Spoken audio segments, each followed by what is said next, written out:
This is the Life with Grief podcast, the podcast that talks about and normalizes the complexities of grief, life after loss, and all this entails, and so much more. I want you to think of this podcast as a safe space where I'm a friendly face and we're just journeying through this together to figure out how to live life with our grief in tow. I'm your host, Tara Accardo. I'm a grief and transformational life coach, and I'm here to serve you guidance, support, tangible coping tools, inspiration, and some laughs along the way to help you cultivate a more meaningful, intentional, and beautiful life. But grieving or not, we're getting into countless topics here on the podcast, from coping with loss to self-development and so much more.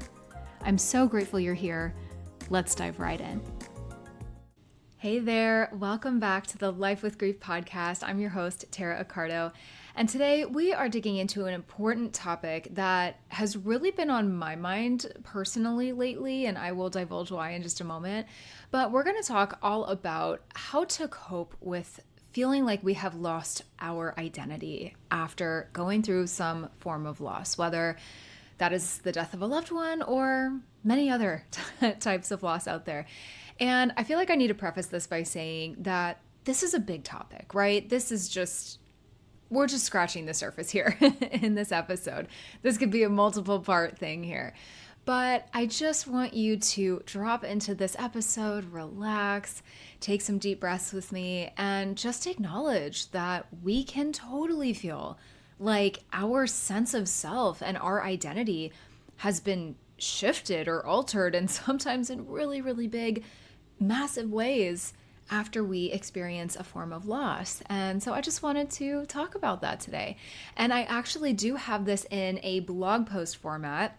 I wrote a blog about this a long while back, so I really wanted to put it into podcast episode form here for you, but I tweaked a couple things. And of course, as always on this podcast, I just share my thoughts as they come up. So I'm really excited to get into this because this is a big one, and it's one I think a lot of us deal with, and it's very, very difficult, and it's very confusing too. So today, the goal really is just to understand the complexities of coping with feeling a loss of identity after you've been through a loss, how to navigate this, and how this can affect our grieving process as well, because it absolutely does. And sometimes for years, sometimes for a very long time, we're trying to figure out what this means for us now, and like, how do we define ourselves? Because so many of us can get really, really attached to a particular identity that we feel that we have. So what are some of these, right? Wife, husband, mother, father, sibling, friend, cousin, boyfriend, girlfriend, partner, dog mom, dog dad, right? The list goes on. So I pose this question to you, take a few moments to think about this. How do you identify? What roles, what labels, if you will, do you identify with in your own life? And what identity do you feel has perhaps changed since you have suffered your loss? Because this is the Life with Grief podcast after all. If you are listening, more than likely you have experienced at least one loss. That's probably what brought you here. So I want you to think about this. And if you do feel that your identity has shifted, and whether it's like a very clear title or whether it's really just your sense of self, let's get into all that today. Let's tap into all of that. And really think about this. Has that evolved for you? Do you still identify as whatever your title is, so to speak, for lack of a better term? And perhaps you're not sure yet, and maybe you're still trying to figure it out. That's absolutely okay. Maybe you're trying to figure out what this new shift in your reality actually means for you now. And my friend, this is so, so relatable. When we suffer a loss, we're often left to wonder, where does this leave me? What now? And for many, they find themselves asking almost as if do I deserve this title still? So I'm going to get into what I mean by this in just a moment, but for the record, let it show that I personally feel that it is a resounding yes. However you identify, whatever identity and title that you have held, whether it is mother, whether it's sister, whether it's daughter, whatever, and let's say you've lost a loved one that affects that, you do you, boo, okay? That's how I'm going to just very gently say this to you with a smile because we get to make the rules, right? So we're going to get into all of that. But on that note, I just want to talk about two varieties of identity loss or an identity shift that we might feel. And there could be more to this, guys. Remember, I prefaced this episode, but these are the two that I think come to mind often. This is definitely what I often help people through as a grief coach. So I thought this was important to talk about. So a perfect example of a type of loss that is not a death is a divorce, for example, or even just a breakup, right? So first of all, I just want to say that divorce, as this example here, needs and should be acknowledged and grieved just like any other kind of loss. And I feel like so often people compare, or they feel like, if it's not a death, it's like not as severe. Okay, I see where that argument could be made, but the divorce, it is the death of a marriage. It is the death of a relationship. It is the death of this particular connection between two people. That is painful.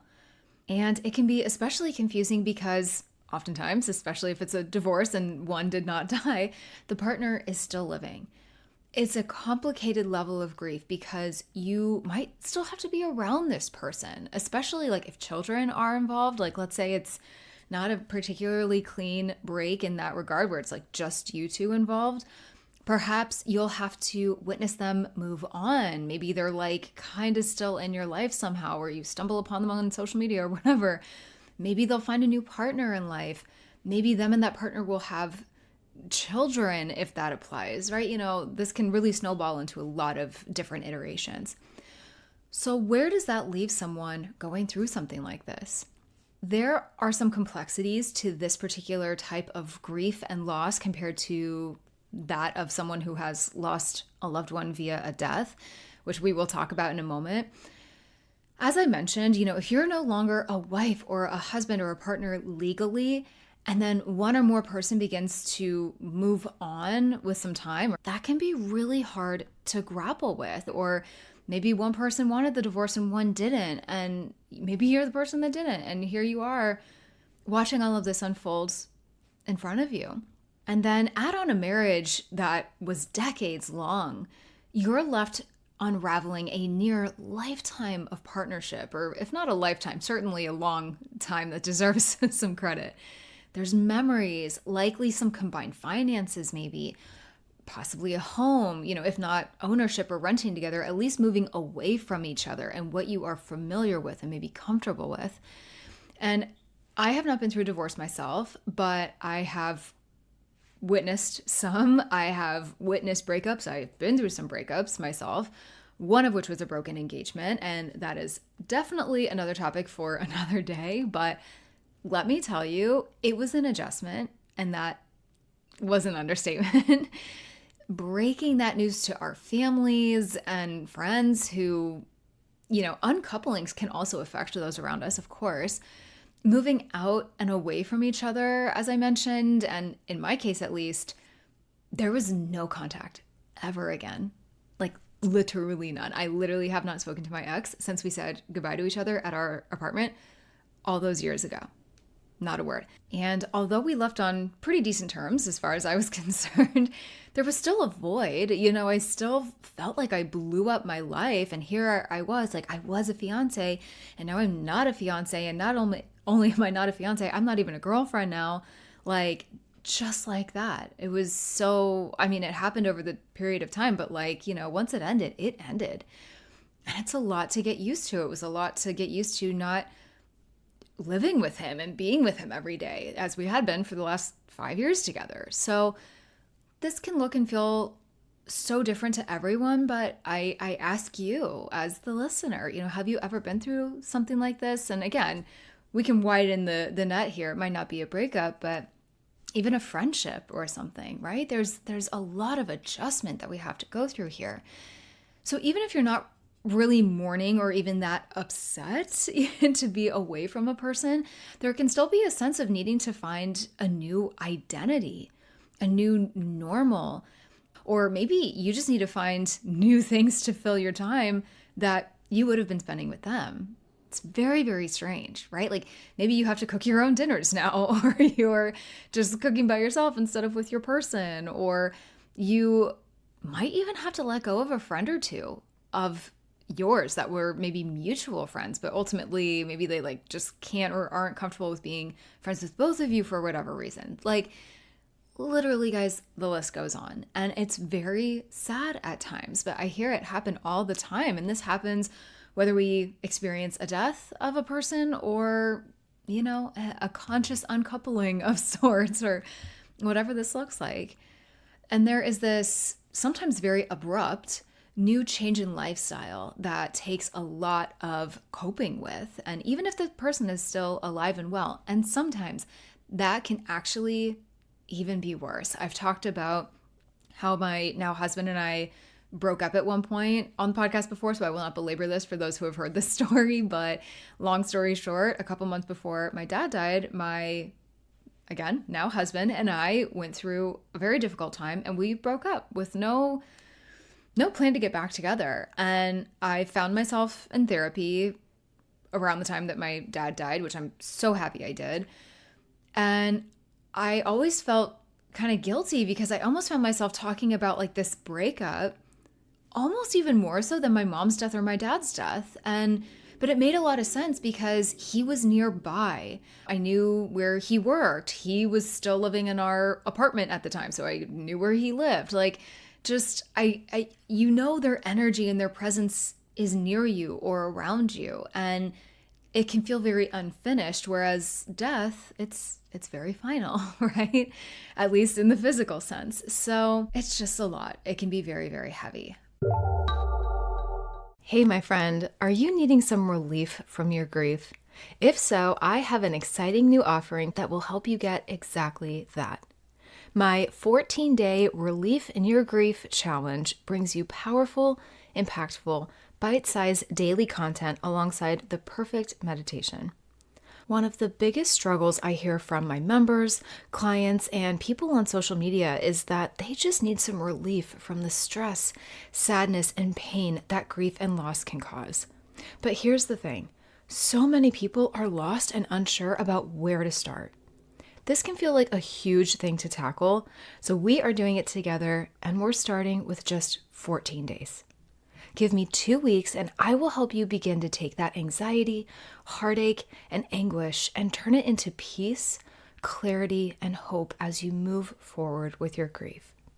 Seriously, what do you have to lose by joining? Challenge your grief and give yourself some relief, my friend.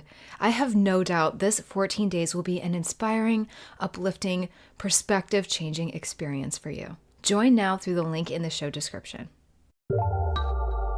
But let's switch gears here a little bit. Speaking of loved ones that have died, what if the person that we've lost has died? What if it's not the ending of a relationship or a friendship or like a living loss?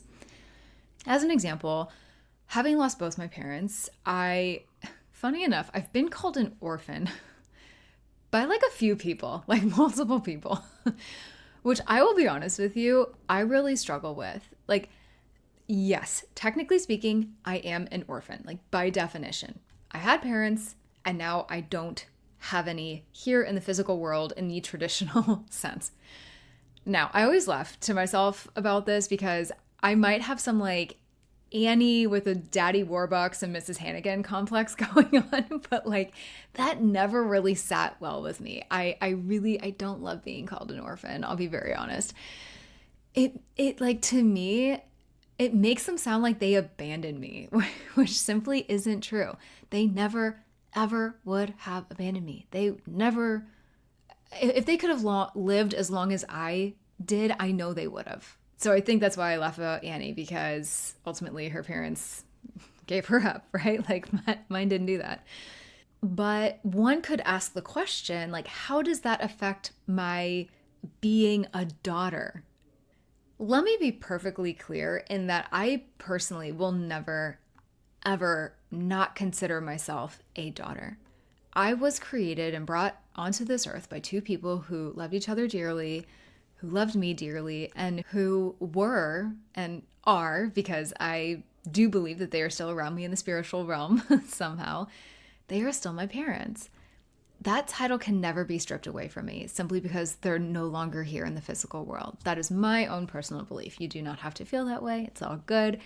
But it's just that when someone dies, that leaves us in a weird place sometimes, to say the absolute least.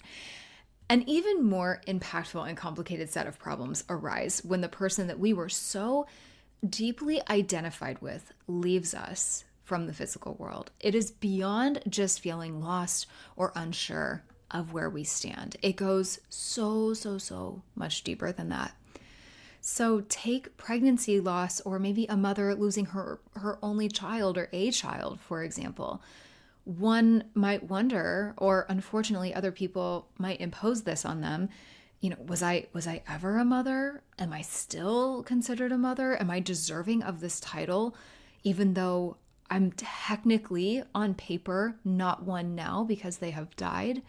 By the way, for the record, I absolutely feel this is a resounding yes. You can feel however you want to feel about this one, but I personally feel that we should never have those types of titles stripped away from us, even despite any circumstances. But I bring this up because it is incredible how often I hear this and how people really take this to heart, either from internal dialogue from themselves or thoughts and opinions on this that other people impose on them, that like, nope, your child died, so you're no longer a parent, for example, if that was their only child. And I just think it's just the saddest and most tragic thing. And I've had a couple of people in my family lose a child. For example, they only ever had one in the case that I'm thinking of. And never once have I ever considered them not a parent, no matter how long or short it was, whether that child made it years into their physical life here, or whether they simply didn't make it full term. If this is something you're struggling with, please give yourself the permission to own this identity in whatever way feels right to you. Something like a wife or husband after a partner passes away might evolve if you eventually find another person to love, which, by the way, I have at least 2 to 3 guests coming up here in the next 2 to 3 months on the podcast who have lost their partner and can speak to this better than I can. But I'm so excited for you to hear their journeys about losing that partner and eventually finding love again. It's so profound. So I just wanted to interrupt myself really quick and say that. And, you might come to find love in a new person, and it's certainly not in the same way that they had before, or that you might have before. It's different. There's no comparison. It's beautiful in its own right. Now, where I hear a lot of people tend to struggle, of course, with a partner, a child, unspeakably difficult, profoundly devastating. And these rules apply to them as well. But I hear so often that people do struggle long-term with the loss of a parent, really because you will never get another set. No matter how these parents were to you, biological or not, adopted or not, or perhaps they were just some sweet souls that took you in and are family friends turned parental-like figures. Whatever the shape or form, they are all meaningful and all have a massive influence on the way that you were raised and what we learn and how we learn it, and so much more. And they're people that we are tied to so tightly and so deeply bonded with. And especially if they are our biological parents, we quite literally came from them. So that's big. That is really hard to comprehend and ultimately really hard to cope with as we're grieving. So I want to touch on how the brain processes our identities and memories with those that we've lost. And I'm going to get a little sciencey here, but I think this is so fascinating and so important to just keep in mind as we are navigating life with grief and life after loss. So our ability to imagine our future, this new and unknown space before us that no longer includes our loved one or loved ones, uses a similar brain network as remembering our past. So think about that for a second. Memories are what happened when our brain replays neural activity that was generated during the original event. This creates a perception of the event. So when neuroscientists do brain scans, when people are remembering their past and imagining their future, there's a significant overlap in the brain regions used for those two mental functions, which I find so fascinating because past and future can feel very different. So when people have difficulty remembering events in the past that happened to them, they also tend to have difficulty imagining the future and what they might do. Kind of makes sense, right? And just to share this test that was done, I personally found this fascinating. Harvard psychologists Don Robinaugh and Richard McNally tested bereaved people's ability to recall personal memories. And they found that with those who have the most difficulty with grief, also have difficulty remembering specific details about their own past, unless the memories include their deceased loved one. Similarly, they have difficulty imagining details of future events, unless they envision these events as though the deceased person was still alive. People with complicated grief are more likely to remember specific events with the deceased. And this is because when they're asked if the deceased has been on their mind a lot, those are the memories that get reported. Those are the ones that come up. But when they're asked to think of a time without their loved one who's died, it might take them a lot of effort or a lot of time to come up with any that doesn't include them, because that's where they're living. That's where they're getting kind of stuck and hung up.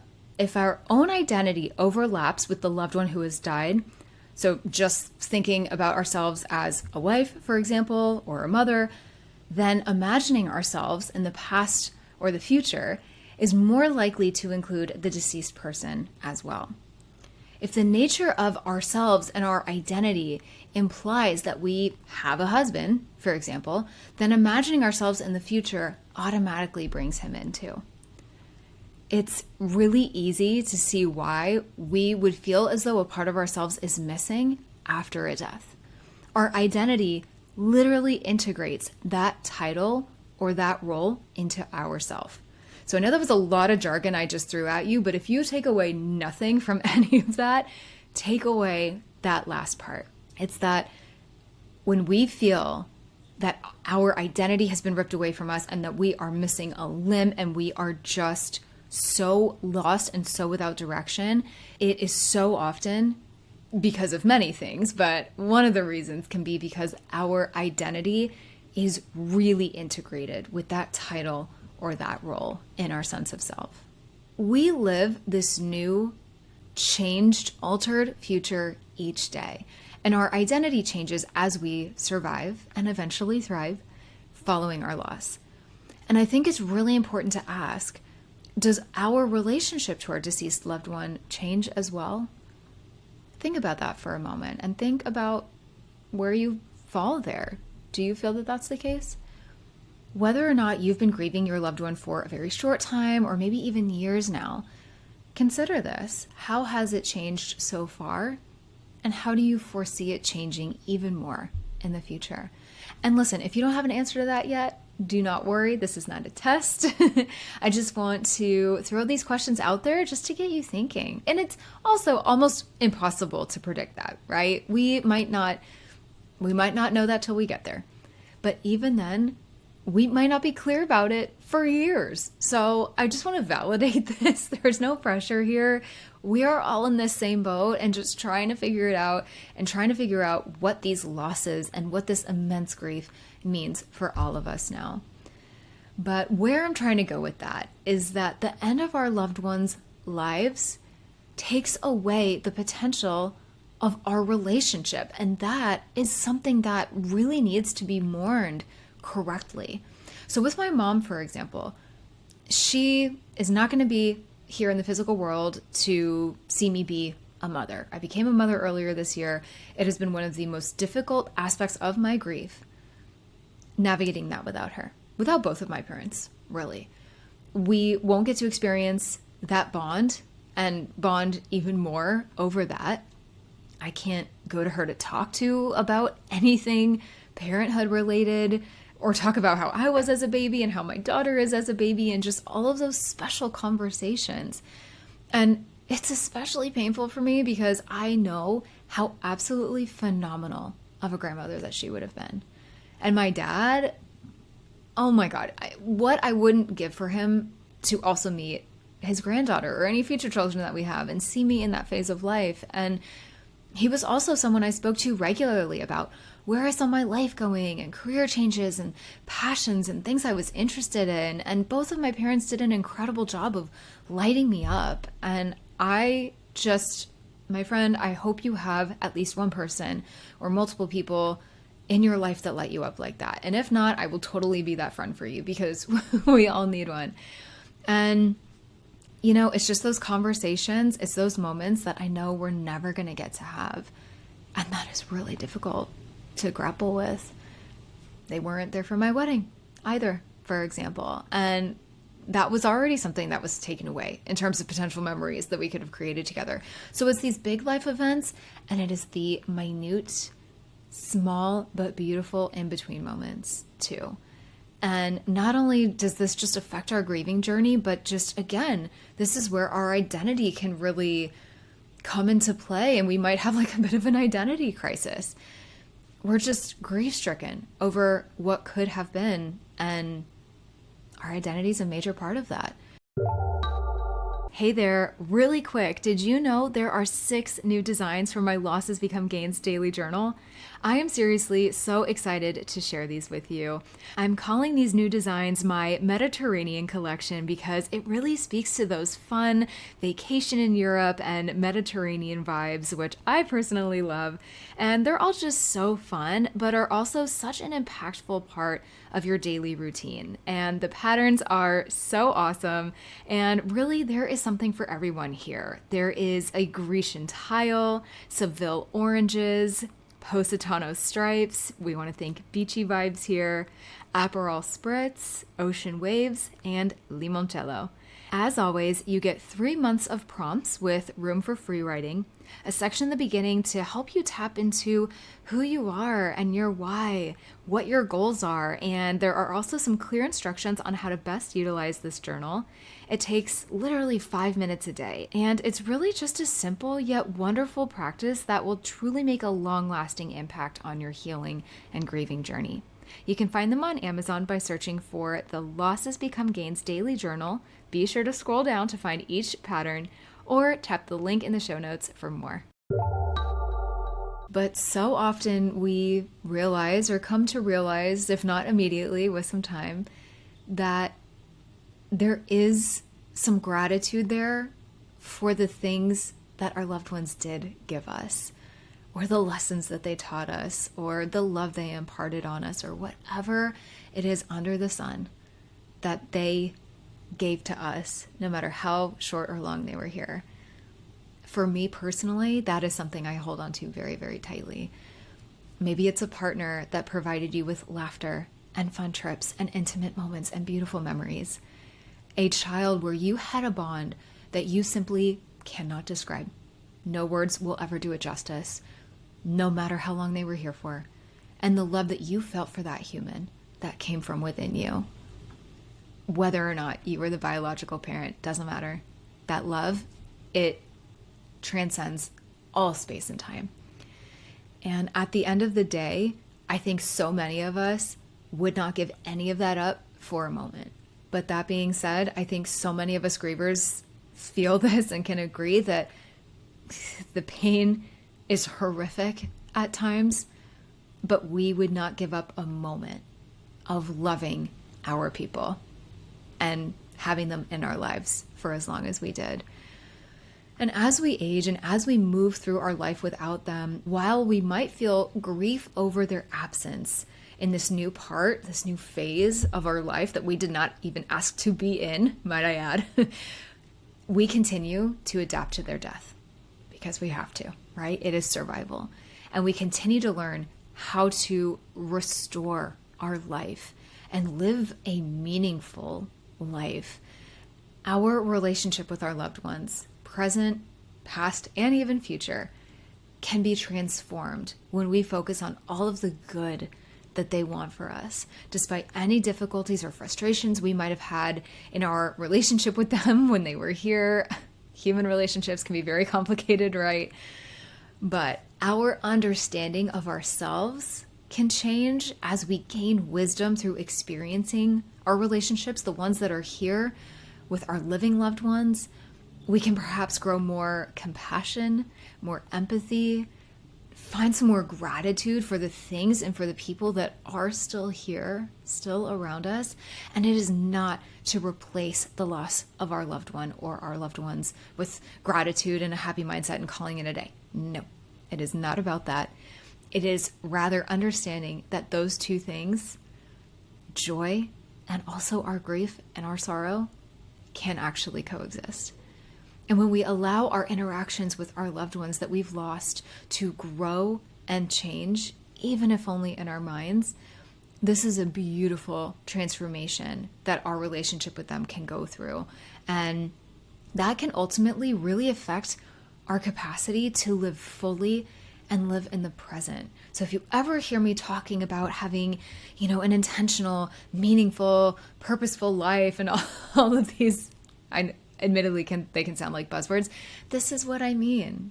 It's learning how to carry them with us and feeling them lifting us up along the way in whatever identity we choose to maintain or let go of or whatever. It's creating aspirations for a meaningful future.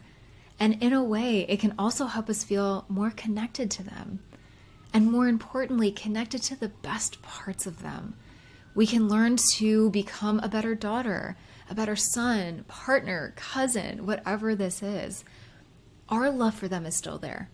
We just have to find a different way to express it and find a different outlet for that love.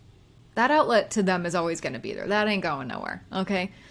But it's taking it day by day, moment by moment, and talking to them and feeling them around us still and journaling and doing whatever we can to keep that memory and that connection alive. And it is possible. And there are so many resources on how to do this. I provide them here on the podcast, on my blog. I have my Losses Become Gains daily journal to help you kind of get into this mode.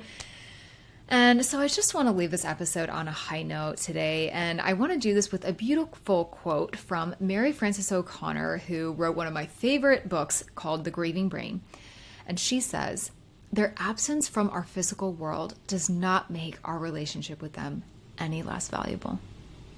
Right? So I ask you, how will you honor your loved ones today?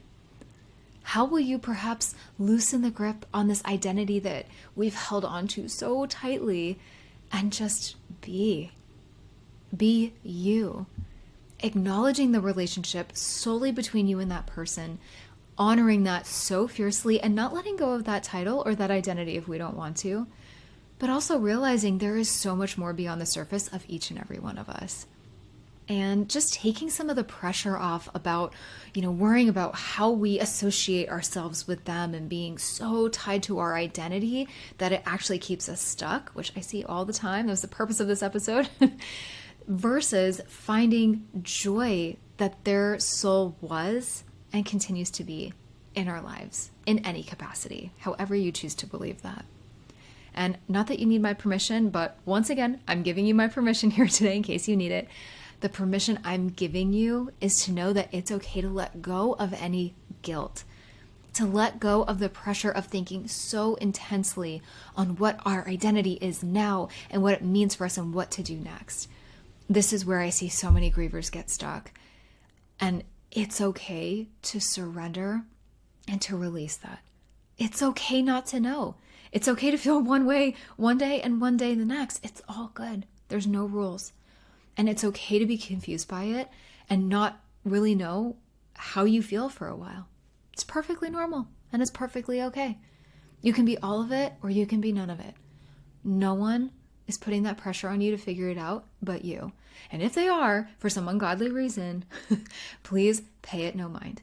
remember that this is your journey. It's your identity with this person. I bring that up because I see this all the time. People are like, well, your husband or your wife died. You're a widower now. You are no longer that husband or that wife or whatever.